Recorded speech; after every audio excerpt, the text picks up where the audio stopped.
Welcome back to another technical deep dive here in the debug zone. Today we're tackling a big question and breaking it down with insights from other users. Hopefully this clears up some misconceptions and helps you get the answer you need. So buckle up, stay a little curious, and let's jump right in.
And that's a wrap.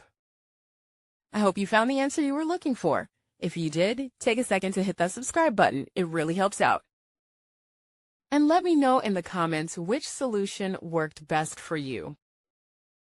See you next time in the debug zone.